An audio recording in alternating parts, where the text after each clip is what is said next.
Okay, I have an update on this open reduction internal fixation that I had done a year and 1 month ago.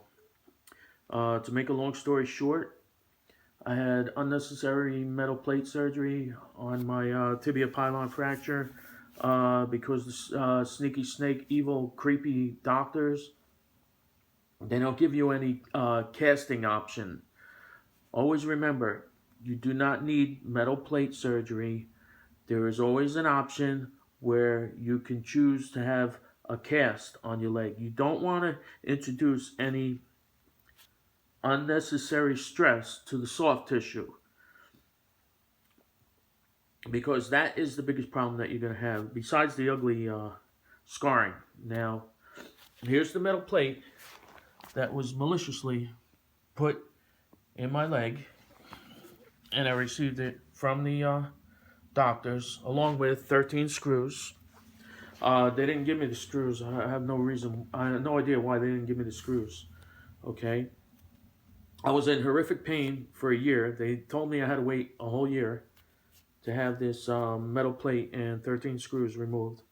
Coincidentally, there were two plates in there. The other plate, I have no idea where it is. I think it's still in my room. I was in horrific pain for over a year. You will feel that evil metal plate in there. It will burn. It will sting. It will cause you to walk with a limp. You will feel the stabbing pain from all those screws. That plate in alone is a horrible feeling to have inside your leg. Horrible. I feel so much better now, even though I'm a little stiff from all the stitches and everything. But I'm due to have the stitches removed tomorrow, and I feel so much better just having that out of my body. Don't ever let anybody trick you into getting metal plate surgery that you don't need. Okay, when they put an external fixator on your leg, that means your bones have already been lined up correctly.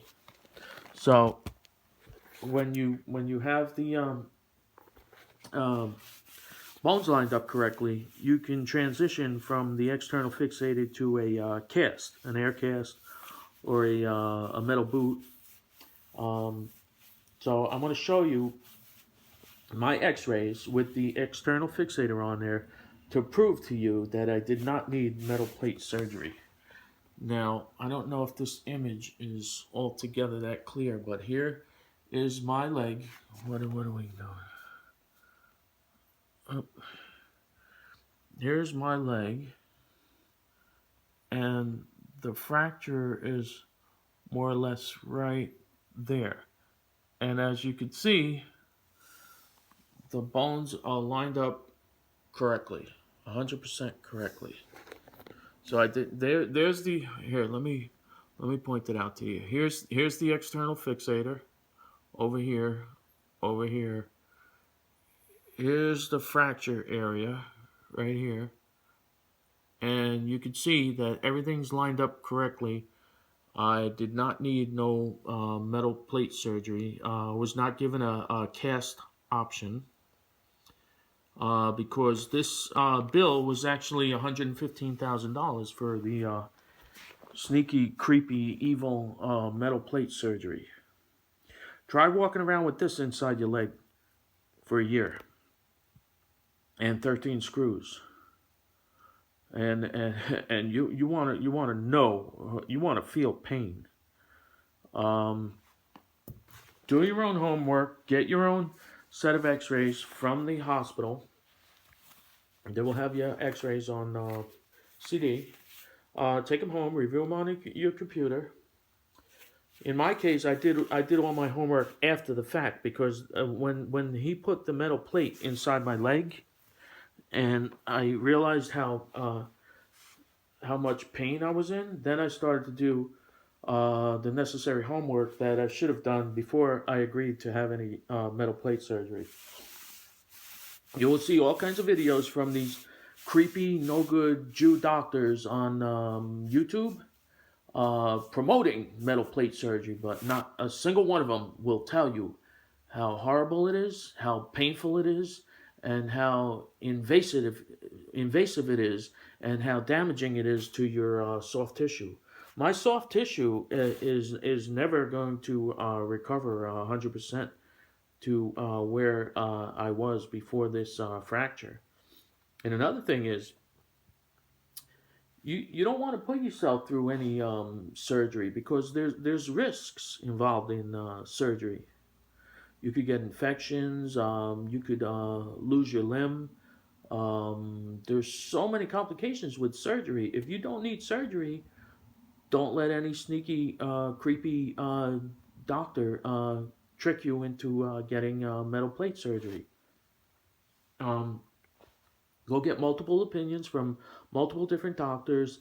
Go see your primary care physician. Even though he's not an orthopedic, he can x-ray your fracture, and he can give you an honest opinion, because he is a medical doctor. And with that, then you have then you've been educated. Now you have an educated opinion as to what needs to be done and why. And I hope this video is informative to anybody. The biggest problem with people is because they are stupid, and they believe everything that these creepy, evil doctors are telling them, and that's how they get stuck. Because once they perform surgery on you, the damage is done. There's no reversal on any kind of surgery. Once you let them cut you open, you're done. The damage is going to be done. You can't sue them, because you sign a paper before you have the surgery. I agree not to sue. Blah, blah, blah, blah, blah, sue. I have the paperwork. Um, I hope this video is informative to anybody that has a fracture and is looking to get better and back to health. All right, over and out.